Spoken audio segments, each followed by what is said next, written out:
How's it going? How's the tour? You guys just kicked it off up in Fargo a couple of weeks ago. And yeah, how's it been? It's going great. It's a real breath of fresh air, just considering what everybody's been going through the last 2 years. For real.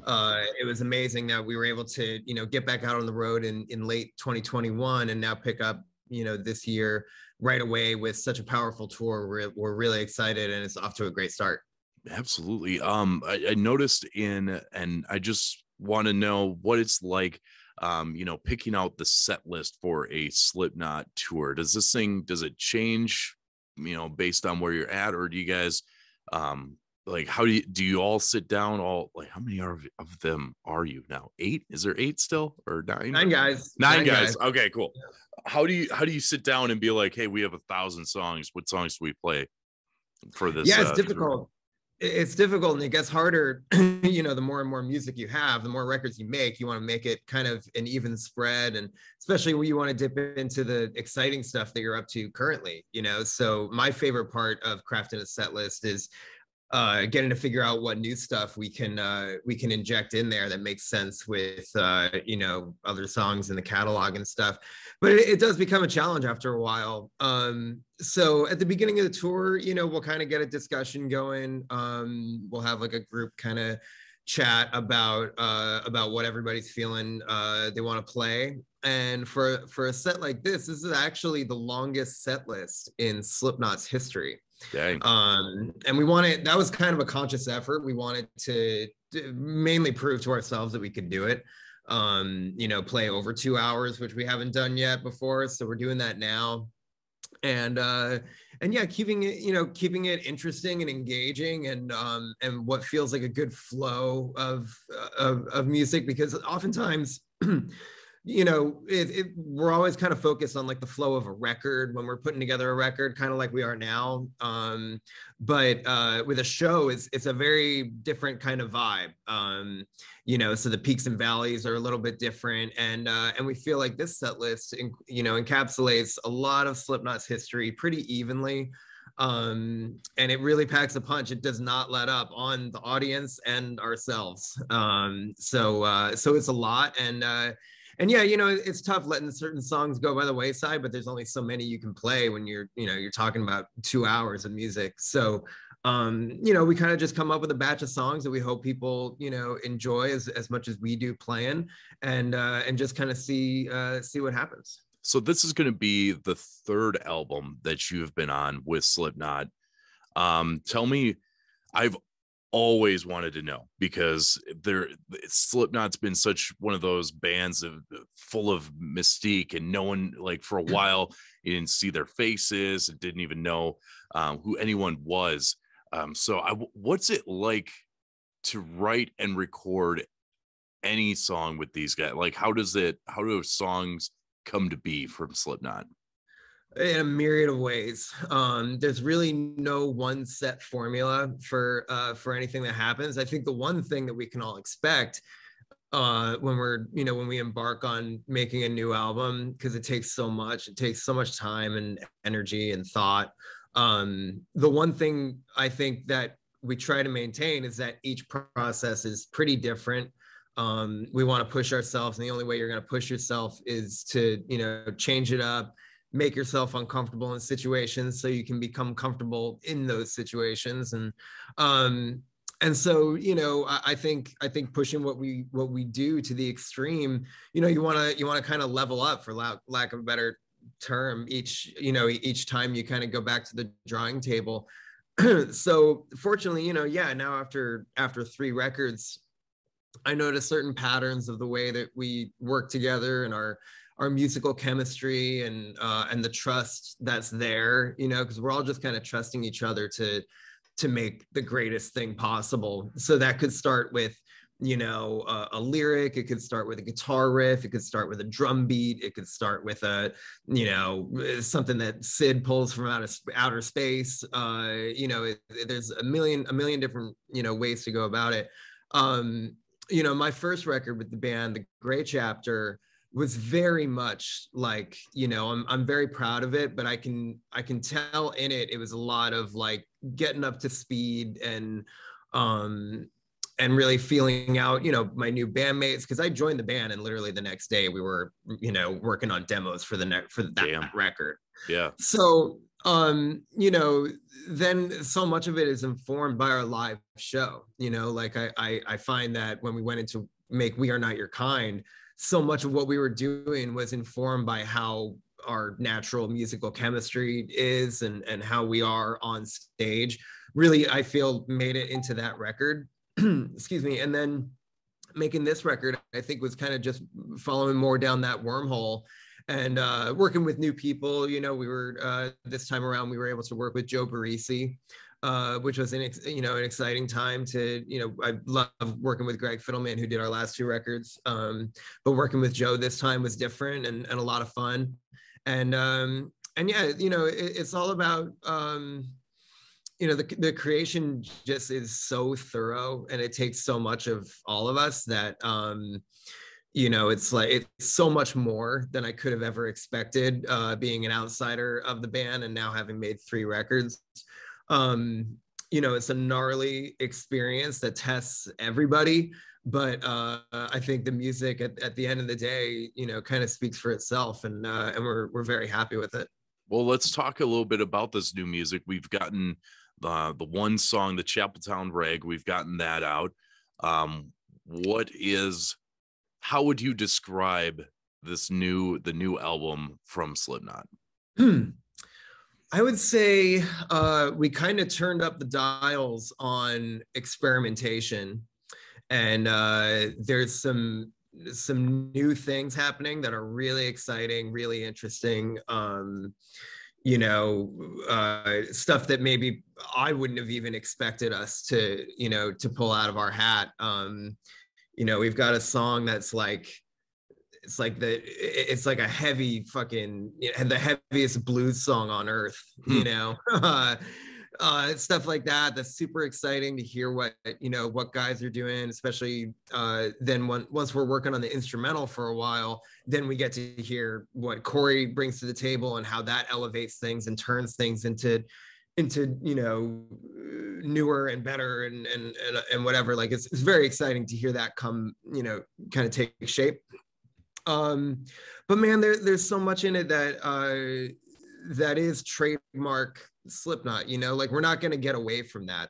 We can't escape that even if we wanted to, there are certain things that are just touchstones what we are. And I think we're really happy with that. And the fact that we can, try to find new ways of presenting those elements, the loud, the fast, the abrasive, the discordant, all that is there for sure.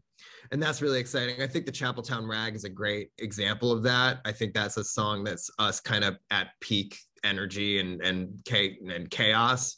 But what also really excites me is the way that we push things in experimental ways without questioning it. It's just kind of like, this is what we want to do.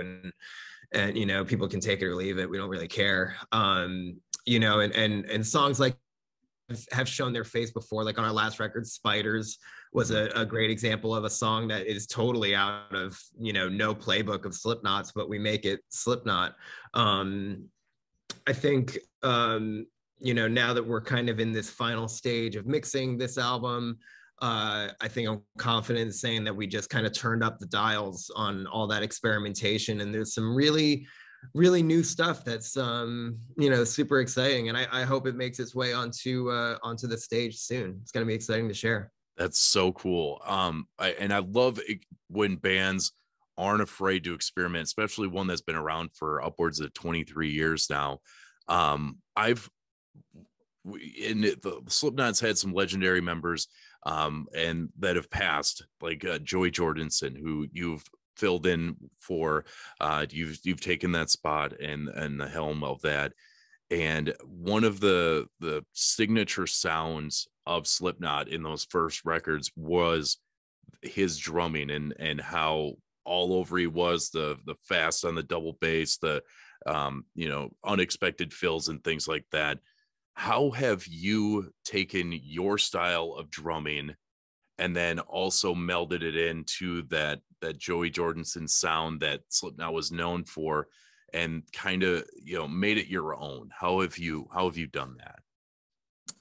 Well, I think the trick there is to really not pay attention to that at all, you know, and I say that with, you know, complete love and respect for Joey and for, you know, the guys who started this back in the 1900s. But no, you know, when I first joined, it was very important and became really clear that, you know, this band is full throttle into the future. So there's really no looking in the rearview mirror and be like, you know, oh, make your, you know, what if you chase this vibe of what you're doing? It's like they had no interest in that. I had no interest in that. And so it was really a matter of just like, here's the deal. You're going to join our band and you just be you. We want you to be yourself. Because anything, you know, anything else is totally illegitimate, and it's not. It doesn't, you know, it doesn't come from the heart, doesn't come from the soul, and you can tell really easily if something isn't from the heart or from the soul, and so that was kind of first and foremost. It's like, you know, we're not looking back, we're looking ahead. And that was from day one when we started working on the Gray chapter. So ever since then, it's been an exercise in just sharpening that and you know, waking up every day with another chance to, you know, be an even better band than we were the day before. And for myself, what, you know, whatever I can do to elevate my contribution to what we do, that's been the name of the game since I joined the band. Of course, we do, you know, play a lot of songs from the band's history, and you know, that's a super important dynamic to what we are. So there's an element of, you know, inserting myself into this music that was made before and paying reverence and respect, but also doing it in a way that is coming from my heart, that is me. So it translates in that genuine way that makes that kind of real connection between primarily the 9 of us, and then secondarily with everybody watching, you know, just to keep it as genuine as possible. You know, nobody wants any kind of tribute or you know, like looking back in the rearview mirror unnecessarily. You know, there's love and there's respect there. And I think with that, with equal, you know, love and respect to what we're doing right now, the fact that we just have to look right, you know, straight ahead into the future and not really be too concerned with anything that happened in the past. I think that's a good sentiment. And one thing that music these days is the biggest critique that people have is there's a lot of bubblegumness, you know, where it's here today, gone tomorrow type of thing. And so now, you know, how do you feel the staying power of Slipknot? What do you think is the key to that? And how do you and the rest of the crew, how do you guys like maintain that?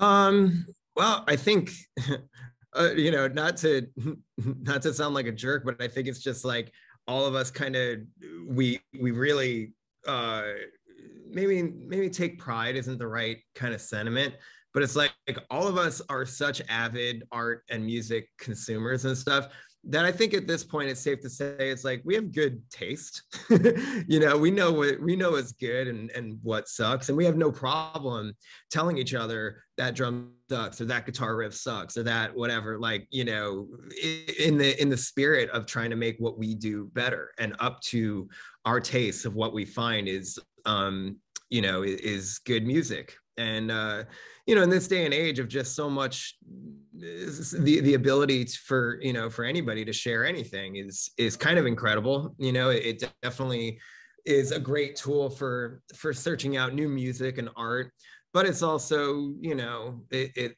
allows for a lot of noise to be out there that's just kind of, you know, not inspired, very derivative, and, you know, kind of makes you I feel it kind of motivates us to just be more us, you know, in a way. Like there's just so much garbage out there and just like so much stuff that, you know, it just kind of is what it is. It doesn't really make a difference for us other than the fact that it highlights, if anything, the fact of like what we don't want to be, and what we want to be is us, and we know how to be us because we're us, and, you know, we can just turn up the dials on that.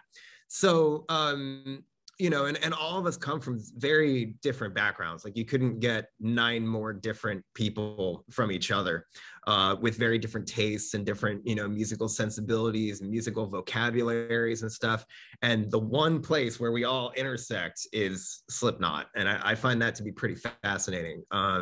So, you know, whether guys are into, you know, you've got Sid with his knowledge about the whole DJ world that all of us are very foreign to. And then you've got other guys who listen to nothing but Pink Floyd, and one guy who, you know, loves Immolation and Suffocation. And I love, you know, Neurosis and punk rock and stuff. And so like all these things start to make their way, and, you know, our influences kind of make their way into what we do. And it comes out as Slipknot. So, you know, I think that's just kind of the motivation is pretty self-driven. You know, we're not really motivated by anything out there other than, you know, maybe hearing a lot of stuff out there that just makes us, you know, cringe and not really, you know, and we don't really enjoy it. But I think that's what motivates us to make stuff that we do enjoy.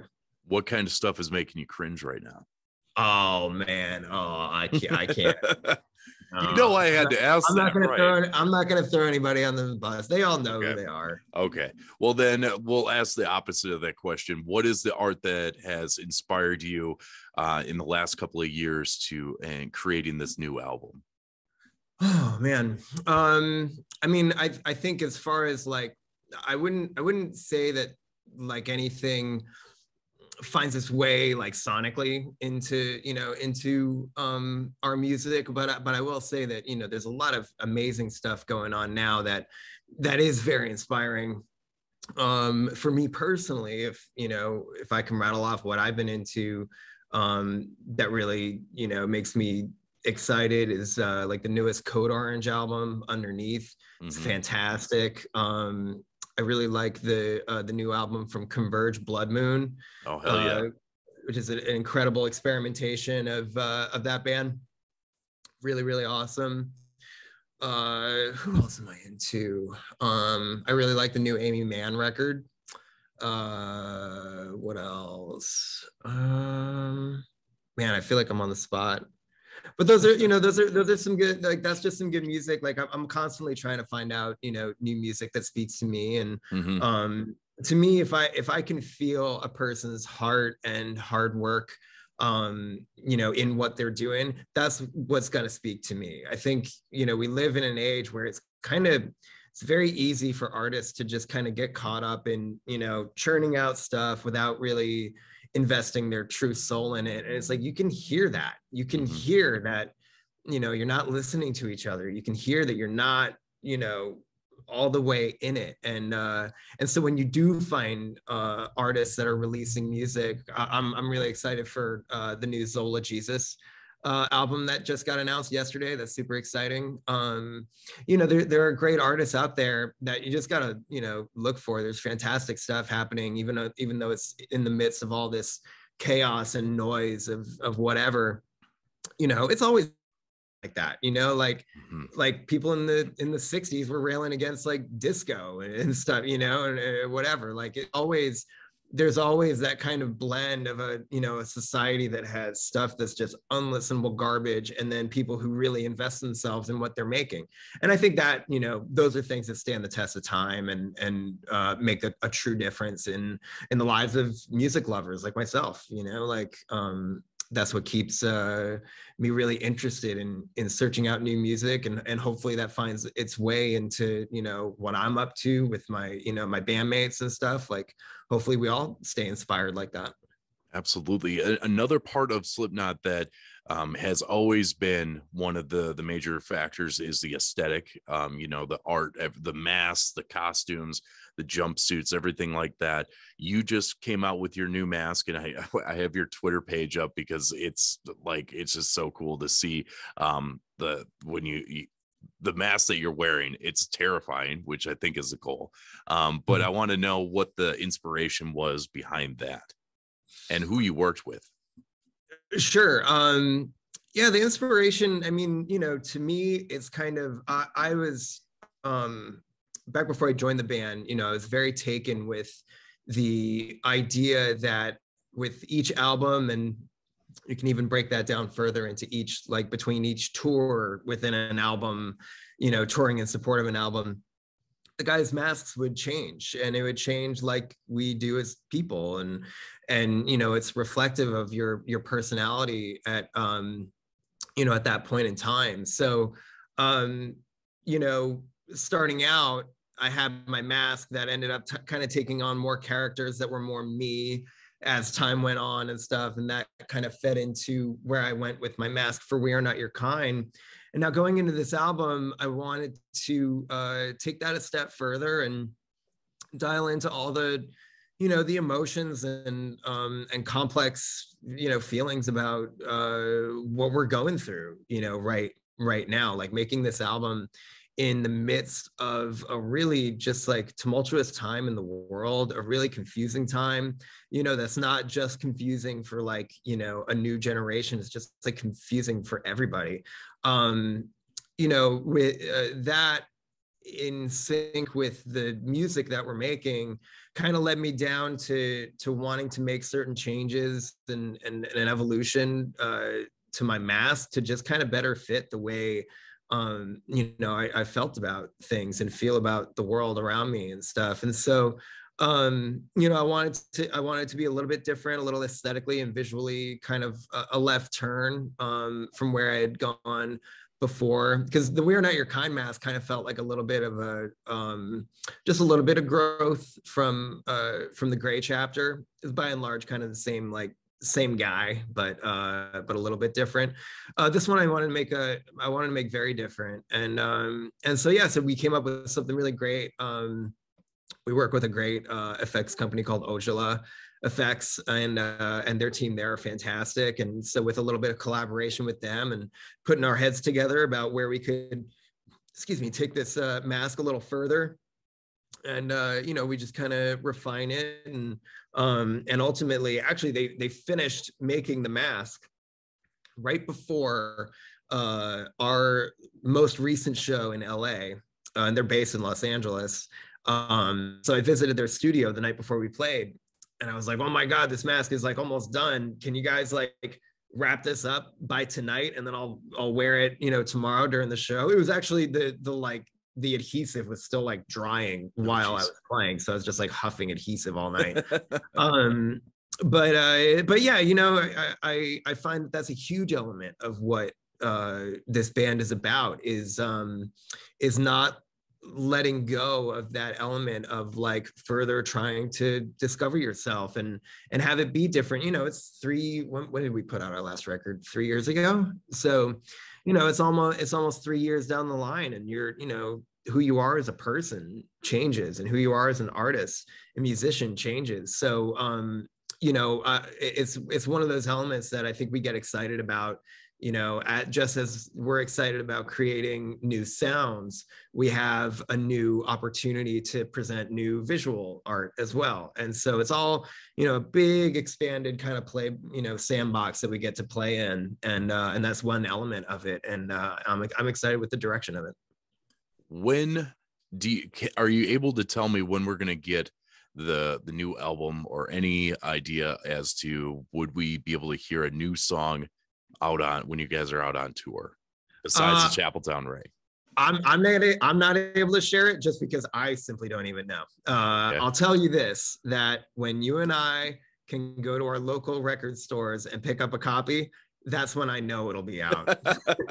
You know, we are, you know, I can share it. Like, we are done with it. It's finished. We're mixing it right now, and we're almost done with that.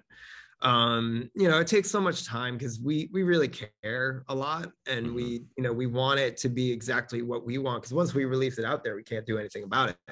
So, you know, we're very much perfectionists. We're very much dialed into wanting this to be impactful and presented in the right way. So that just kind of takes time. But if it's any indication from what we're all discussing, it will be out this year. Okay. And we're very stoked. That's so great. Well, Jay, I appreciate your time and your honesty with everything. It's fascinating to get a look behind the mask, no pun intended, for Slipknot.